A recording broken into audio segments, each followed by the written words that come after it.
같이 보신 말씀은 고린도후서 13장 5절에 있는 말씀입니다. 같이 한번 찾아보겠습니다. 고린도후서 13장 5절에 있는 말씀입니다. 찾았으면 우리 같이 한번 읽도록 하겠습니다. 너희는 믿음 안에 있는가? 너희 자신을 시험하고 너희 자신을 확정하라. 예수 그리스도께서 너희 안에 계신 줄을 너희가 스스로 알지 못하느냐? 그렇지 않으면 너희는 버림받은 자니라. 고맙습니다. 날씨가 많이 춥지만은 이런 때에도 여행을 가시는 분들이 있습니다. 당일치기로 여행 가시는 분들도 없지 않을 텐데, 하지만 당일치기로 여행 가신다 하더라도 나름 계획들을 세우고 여행을 가게 되었습니다. 그렇지 않으면 이 추위에 큰 낭패를 당하게 될 수밖에 없겠죠. 하물며 3박 4일 정도 이렇게 여행을 계획하시는 분은 조금 더 오랜 시간 동안 계획을 세우실 겁니다. 내가 어디에 묵을 것인지, 그리고 또 어느 곳을 방문할 것인지, 또 그 지역에 가면 어떤 음식을 내가 먹을 것인지, 이런 계획들을 세우실 거예요.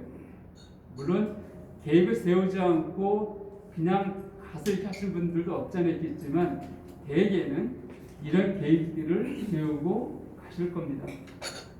근데 어느 분이 해외여행을 가신다고 한다면은 아마 그분은 더 오랜 시간 동안 준비하고 계획을 세울 겁니다. 한국과 다르기 때문에 그건 비행기 티켓도 예매해야 될 것이고요. 그건 나름 치밀하게 계획을 세우고 공항에 갔습니다. 여권을 가지고 오지 않았어요. 그럼 어떻게 되어질까요? 탑승할 수가 없습니다. 그러니까 부랴부랴 이제 집에 여권을 갖고 오게 되어지고 비행기 시간을 다시 예약하게 되어지고, 그렇게 되어지면은 물론 시간도 손해보고 돈도 좀 손해볼 수는 있습니다. 그래도 그 여행지에 갈 수는 있을 겁니다. 근데 어떤 사람이 똑같이 여행을 계획하고 떠나려고 했습니다. 비행기까지 탔어요. 그 날에 도착했습니다. 그런데 다른 일행들은 그곳을 들어갔는데, 입국장을 나갔는데 자신은 나가지 못하고 돌아오게 될 상황이 처했다. 왜냐하면은 여권들이 다 있는데, 우리나라 여권이 세계에서 이게 무비자로 갈 수 있는 국가가 두 번째로 많다라고 합니다. 거의 한 180개국 정도 되어지는데, 근데 몇 개국은 여전히 비자를 받아야지만 들어갈 수가 있어요. 근데 여권이 있어도 비자가 필요한 나라에, 투 같은 나라죠. 그냥 갔다라고 한다면은 결코 그 땅을 밟을 수가 없습니다. 이 국장을 나설 수가 없어요. 그는 돌아가면 됩니다. 그럼 그의 모든 여행들은 완전히 끝나버린 것이죠. 얼마나 어리석은 행동을 했을까요? 이처럼 우리가 한 나라를 여행하는 것들도 치밀하게 계획을 세우고 차질 없이 잘 진행하려고 하고 있는데, 하물며 영원이란 그 세계, 하나님 나라를 우리가 가기 위해서 어떤 준비를 해야 될 것인가? 그냥 주변 사람들이 여행을 할 때 주변 사람 다 알아서 준비해 주니까 그냥 몸만 가면 되겠지? 라고 생각했다가는 방금 이 비자를 받아야 됨에도 불구하고 비자를 받지 않았기 때문에 돌아오게 되어지는 그런 불행한 일을 경험할 수도 있습니다. 나는 예수 믿은 것 같아. 나는 교회도 열심히 나갔고 만찬도 참여했고 나는 침례도 받았고 예배 때 감사도 참여했었고 나는 전도도 했었고 많은 것들을 말할 수 있습니다. 그런데 그랬던 사람이 하나님의 심판대 앞에 섰을 때 하나님께서 생명책을 딱 펼쳐놓고 말씀하실 때, 야, 네 이름이 없어 라고 한다면 얼마나 절망스러울까요? 그냥 이 나라에서 여행하는 것이란다면 다음에 또 가면 되겠지, 준비해서 비자 받아서 가면 돼 라고 할 수 있겠지만, 영원이란 그 심판대 앞에서 네 이름이 생명책이 없어, 너는 천국에 들어갈 수 있는 조건이 없어, 조건이 되지 않아 라는 말을 듣는다라고 한다면 그 사람의 마음이 어떠할까요? 그가 아무리 내가 이처럼 어느 교회에서 열심히 나가고 무엇을 했고 라고 말한다 할지라도 주님은 네 이름은 생명책이 없다.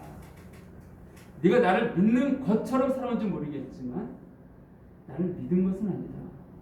나하고는 관계가 없다. 라고 말한다면, 그런 말 듣게 된다고 한다면 저는 그 사람이야말로 가장 어리석은 자라고 말할 수 있을 것입니다. 정말 그가 그 인생을 바쳐서 정말 남들 세상에서 마음껏 즐기고 놀다가 지옥과 어쩐 자기 즐긴 게 있으니까요. 근데 이 사람은 나름대로 정말 즐기지도 못하고 그냥 교회 생활에 매여서 열심히 살아온 것 같은데, 그런 말을 듣는다 생각해 보십시오. 어땠을까요? 자, 그렇다면 누가 천국에 들어갈 수 있겠는가? 누가 구원받은 자인가? 나는 구원받은 것 같은데, 오늘 성경 말하고 있죠. 너희가 믿음에 있는가? 너희 자신을 시험하고 스스로 확정하는 것입니다. 과연 나는 구원받은 자인가? 주님께서는 스스로 확인해 보라는 것이에요. 그래서 우리는 이러한 점검들이 필요합니다. 또한 나만이 아니라 내 주변 가운데 구원받았다고 여기시는 분들 가운데 우리 이런 말씀을 통하여서 그의 구원에 대해서 도전할 수 있고, 그가 정말 하나님의 사람인지 아닌지, 천국 백성인지 아닌지 우리는 확인할 수 있다는 것이에요. 그럼 어떤 자가 하나님 나라에 들어갈 수 있겠는가? 그 조건이 무엇인가? 요한복음 3장에 보게 되어지면 우리가 잘 알고 있는 한 사건이 있습니다. 그것은 유대인 가운데 랍비라 칭함받는 니고데모라는 사람이 예수님께 나왔던 그 장면입니다. 요한복음 3장을 볼까요? 3장 1절을 보게 되어지면, 근데 바리새인 중엔 니고데모라는 사람이 있으니 유대인의 지도자라. 유대인을 섬겼던 일꾼된 자라고 성경은 말하고 있습니다. 근데 이 사람이 밤에 예수께 와서 이르되 랍비여, 우리가 당신은 하나님께로부터 오신 선생인 줄 아나이다. 하나님이 함께 하시지 아니하시면 당신이 행하시는 이 표적을 아무도 할 수 없음입니다. 라고 예수님께 말합니다. 자, 이 사람 밤에 왜 왔을까요? 많은 사람들이 예수님을 따르고 있는 상황들 가운데 더 많은 유대인들은 예수님을 거짓 선지자로, 그 하나님을 알다치기 있기 때문에 오히려 그 예수님을 이단으로, 맨을 죽일 자로 여겼던 것이 이 시대의 상황입니다. 그러니까 극과 극의 모습이죠, 예수님에 대해서. 이럴 때 유대인의 지도자가 예수님을 공식적으로 만난다는 것은 자기의 명예라든지 자기의 권위에 있어서 치명적인 약점이 될 수밖에 없어요. 그래서 그는 자기가 지도자임에도 불구하고 이 구원에 대한 확신이 없었습니다. 영생에 대한 소망은 있지만은 영생을 소유하지 못했다는 것을 알고 있었다는 것이에요. 정직했습니다.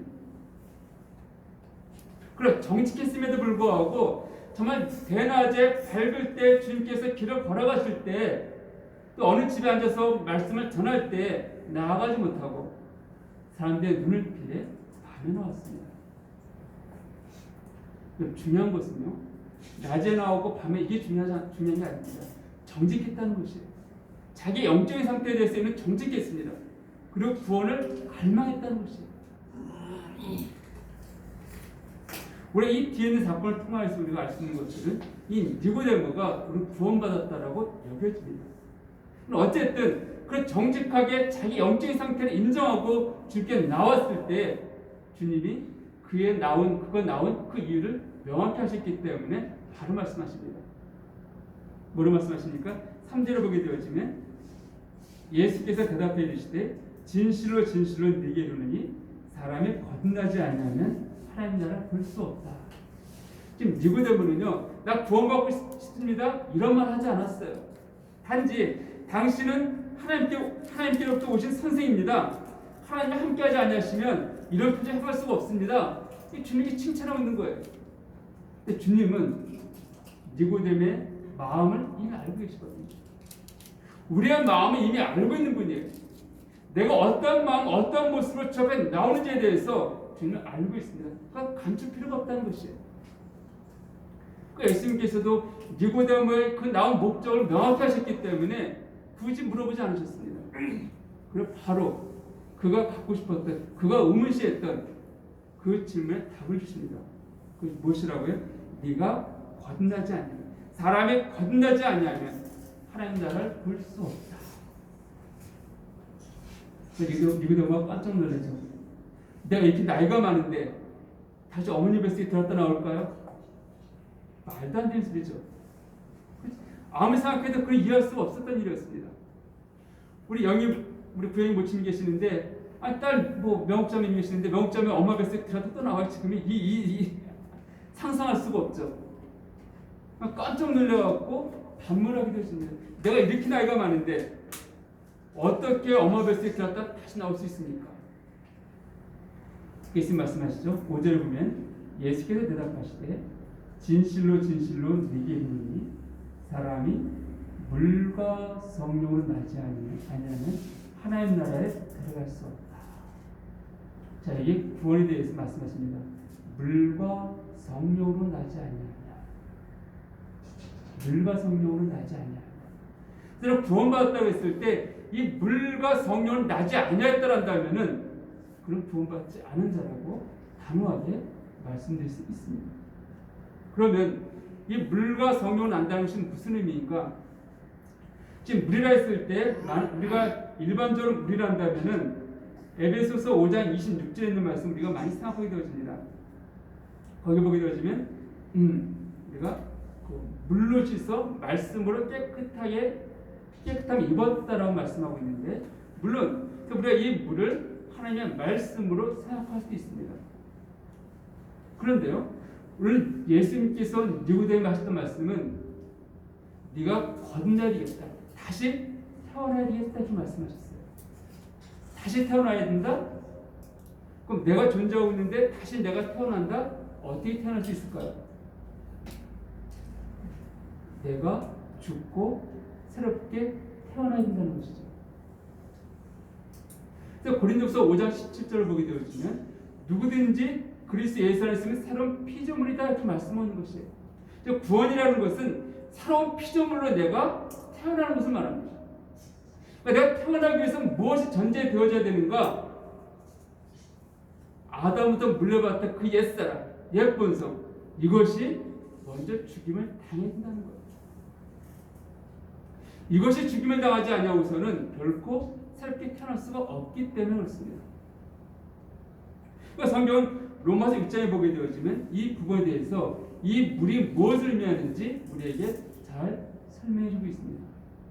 거기에 보게 되어지면 로마서 6장을 좀 볼까요? 우리가 잘 알고 있는 그 말씀들이죠. 6장 3절과 4절 제가 좀 읽어드리겠습니다. 로마서 6장 3절 이하에 보게 되어지면 무릇 그리스도 예수 합하여 침례를 받은 우리는 그의 죽으심과 합하여 침례를 받은 줄을 알지 못하느냐.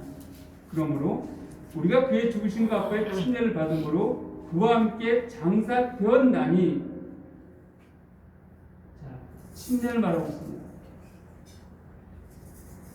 그리스도 예수 앞에 침례를 받은 우리는 그의 죽으심과 앞에 침례를 받은 줄을 알지 못하느냐. 물론 이 침례는요, 물 침례를 의미하지 않습니다. 물 침례는 이 침례의 상징적인 표시예요. 그러니까 이 침례는 무엇인가? 우리가 물속에 들어갈 때, 침례할 때 그런 말씀드리죠.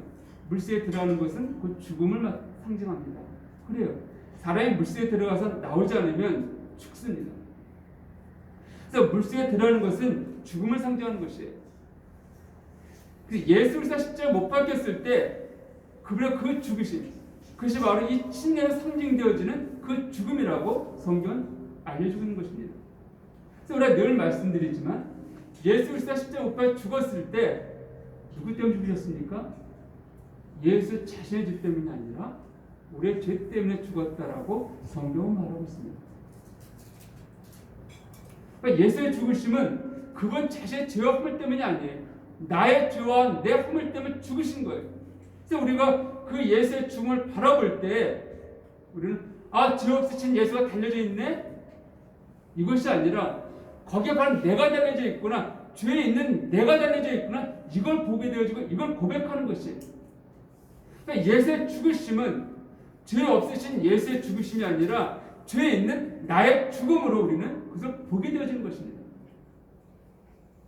즉 예수님께서 2000년 전 십자가에 달려 죽으셨지만은 우리 믿음으로 2000년 전 예수의 그 죽으심은 바로 내 죽으심이라는 것을 고백하는 것입니다.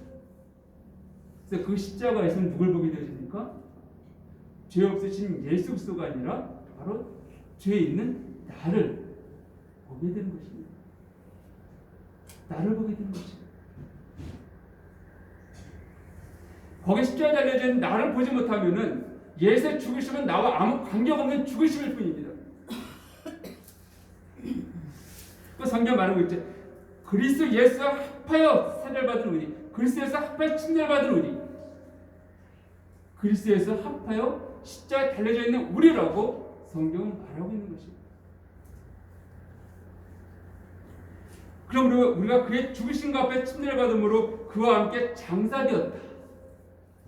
죽음에서 끝난 게 아니라 완전히 장사되었다는 것이에요. 이것은 사람이 무덤 속에 들어갔다는 것을 의미합니다. 우리가 가끔 가다가 언제나 말씀드렸지만 죽은 줄 알았는데 살아난 사람들 우리가 듣게 되었습니다. 의사가 이 사람 죽었습니다 하고 영화실을 보내는데 가다가 갑자기 움직인다든지 이런 얘기들을 가끔 들을 때가 있습니다. 그런데 정말 그럴 수도 있어요. 근데 그 사람을 땅속에 묻었다라고 한다면은 더 이상의 어떤 살아날 가능성은 존재하지 않습니다. 그러니까 장사됐다는 게 그 의미예요. 그냥 죽었다 살아났을 가능성이 있는 게 아니라 이런 가능성이 아예 없다는 것을 말합니다. 그래서 우리의 죽음, 우리 옛사람의 죽음은 완전한 것이에요. 더 이상 살아날 가능성이 전혀 없는 그런 죽음이라고 성경은 말하고 있는 것입니다.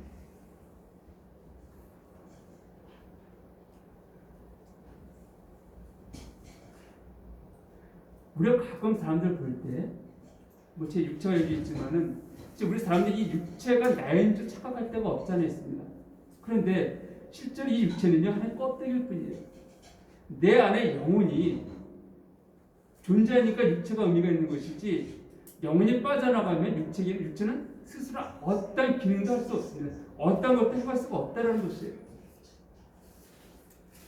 여러분, 뇌사란 말 들어보셨을 텐데, 뇌사는 어떤 겁니까?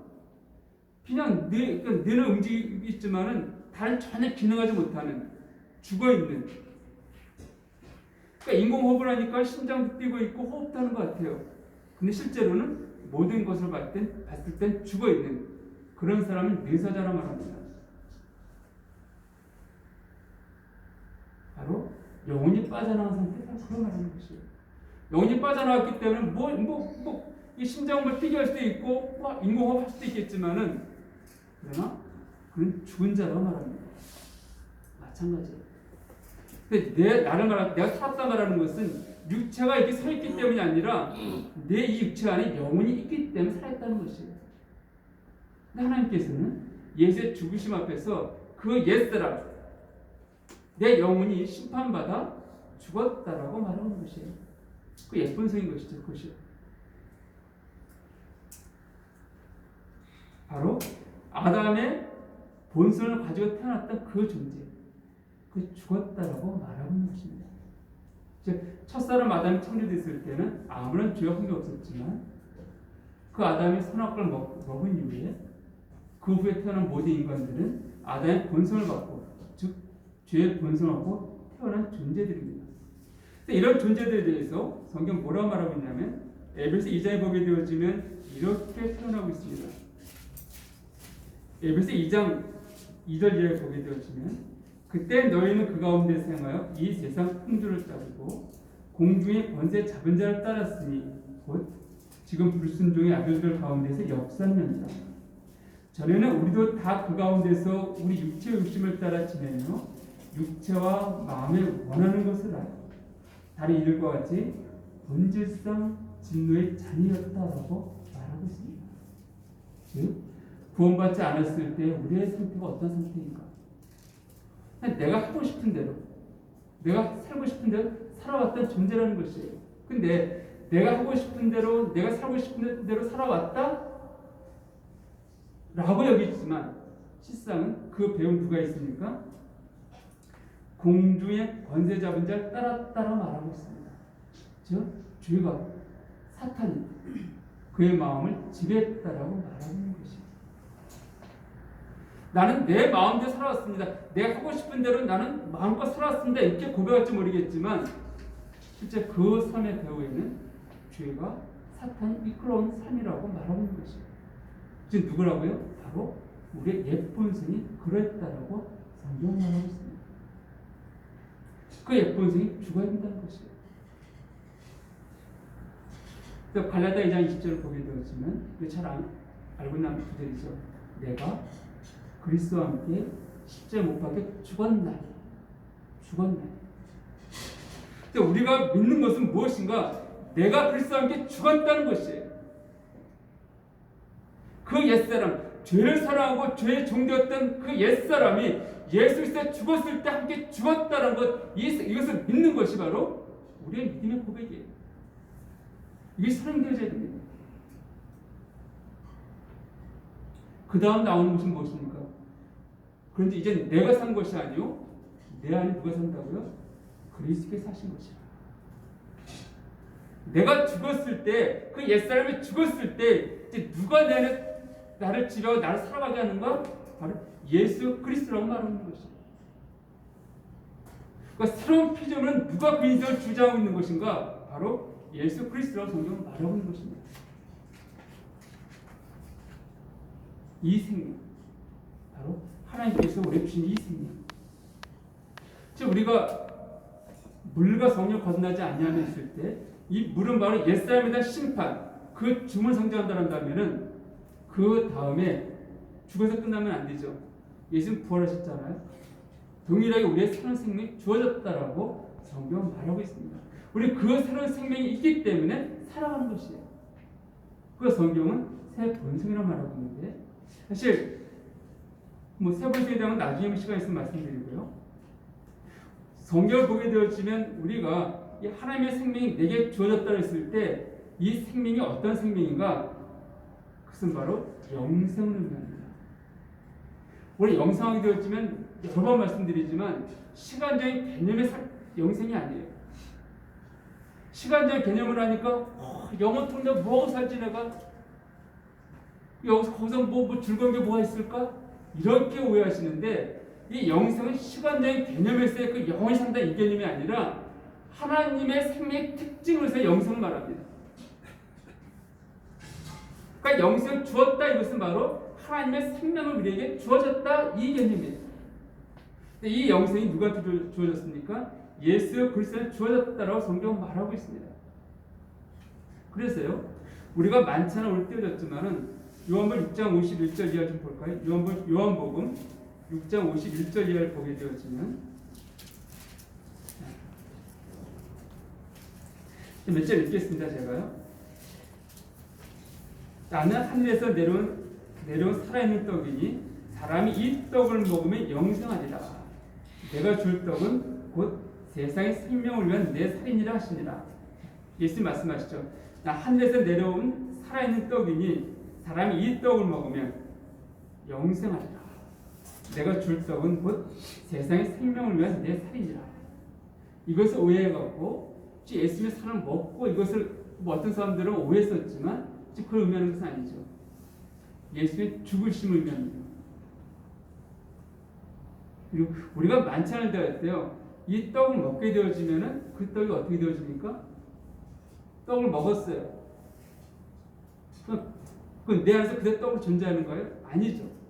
내 몸의 일부가 되어집니다. 영양분으로 그것이 변화되어져 갖고 내 몸의 일부로 되어지는 거예요. 즉 우리가 예수를 먹는다는 개념은 우리가 그분의 믿음을 통하여서 그분과 연합되어진 그런 존재가 되어졌다 이것을 의미하는 거예요. 우리가 그분을 믿을 때 우리 그분과 연합된 하나 된 존재가 되어졌다라고 성경은 말하고 있는 것입니다. 그래서 우리가 잘 알고 있는 구절이 있죠. 고린도전서 6장 17절을 보게 되어지면 이런 말씀이 있습니다. 주와 합하는 자는 한 영이니라. 주와 합하는 자, 주와 연합된 자는 같은 영, 한 영이라고 말씀하는 것이에요. 그래서 우리가 성례되어졌다는 개념이 아니라 같은 영, 같은 특징을 갖고 있는 그런 존재가 되어졌다는 것이에요. 같은 특성을 갖고 있는 하나님의 영, 성령과 같은 특성을 가진 그런 존재로 바뀌어졌다, 변화되어졌다, 그걸 말하고 있는 것이에요. 예수를 믿을 때 우리는 어떤 존재가 되어집니까? 그리스도의 생명을 가진 자, 그 같은 특성을 가진 그런 존재가 되어졌다라고 성경은 말하고 있습니다.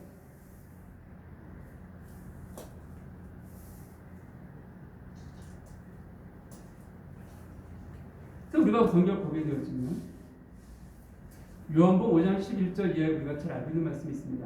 여기서 보게 되어지면 아들이 있는 자에게는 영생이 있고 라고 말하고 있죠. 아들이 있는 자. 우리 안에 아들이 있으면 오늘도 보면 되죠.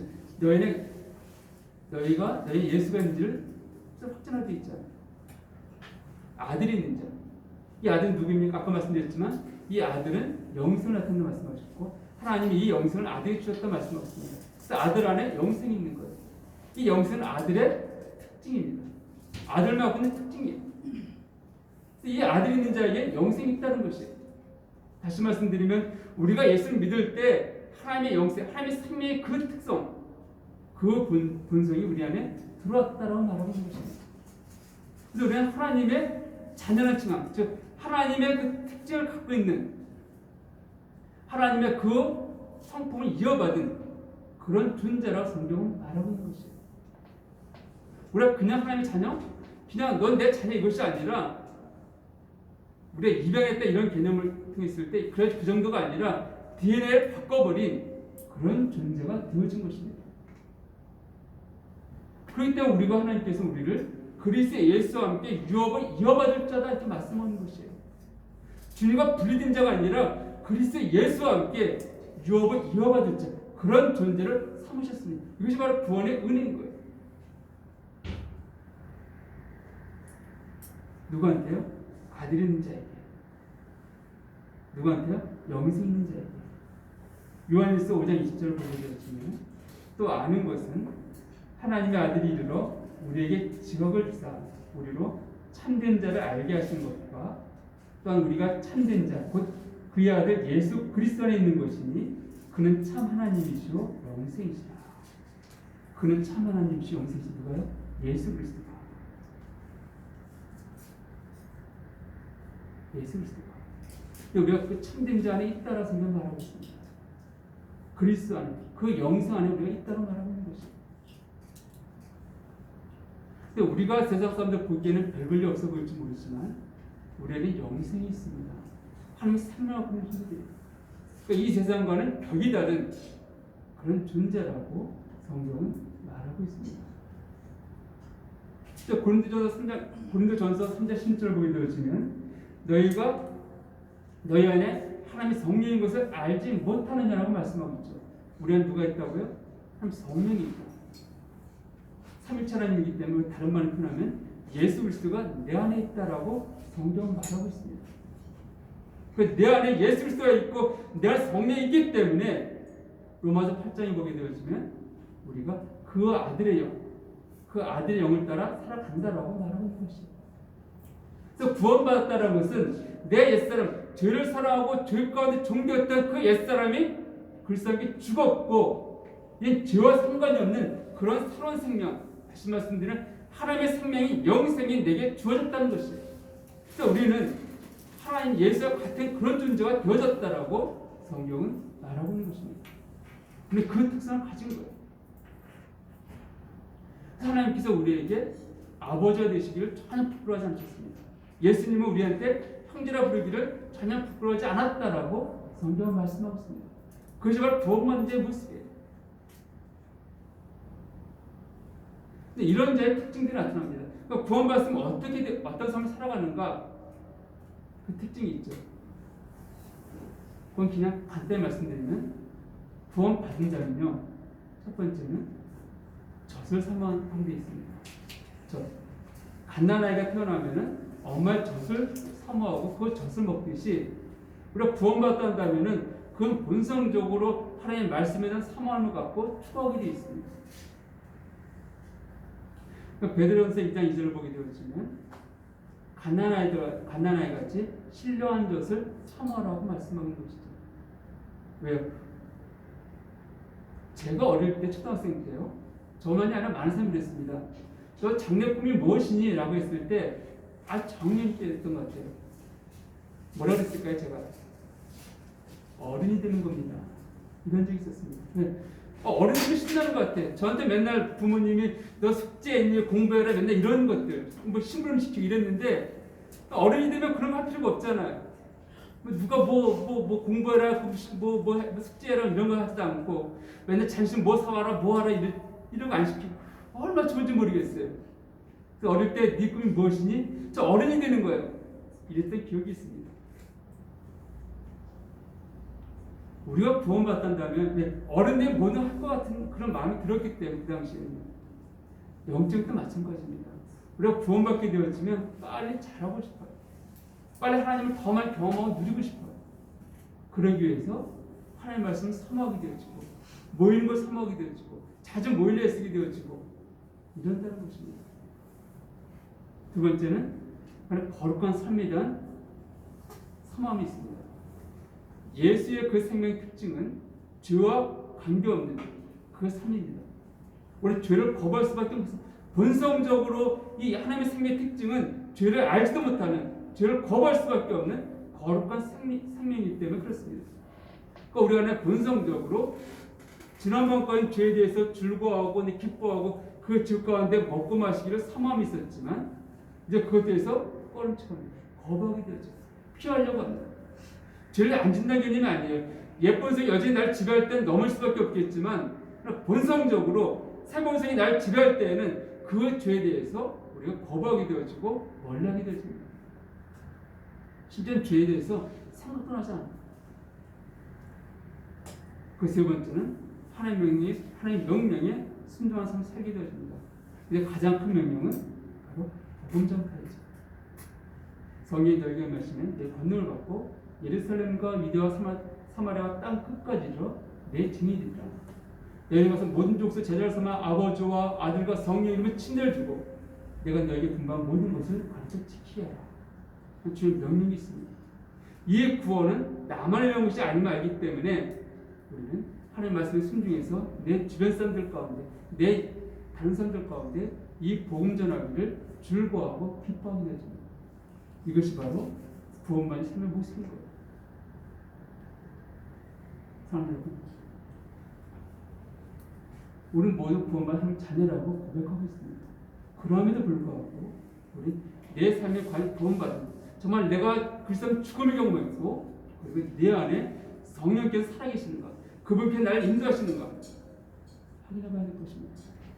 그렇지 않다면 니고데모가 밤이라도 주님께 나온 것들처럼 우리 언제든지 주님께 나아가서 주님 내가 구원받지 않은 것 같습니다. 날 보내주십시오.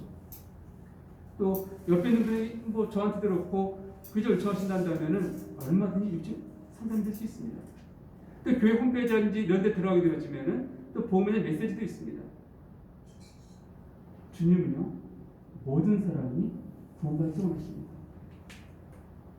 저는 혹 우리 모임 가운데서 아까 정말 비행기 타고 그날에 갔음에도 불구하고 비자를 받지 않았기 때문에 너는 당신 들어올 수 없습니다.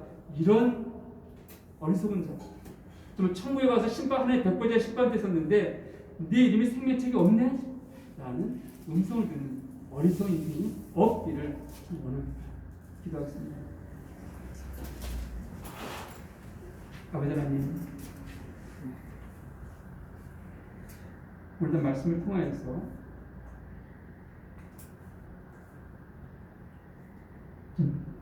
과연 내가 구원받은 자녀인지 다시 생각해 볼 수 있는 기회를 주시는 것 감사드립니다.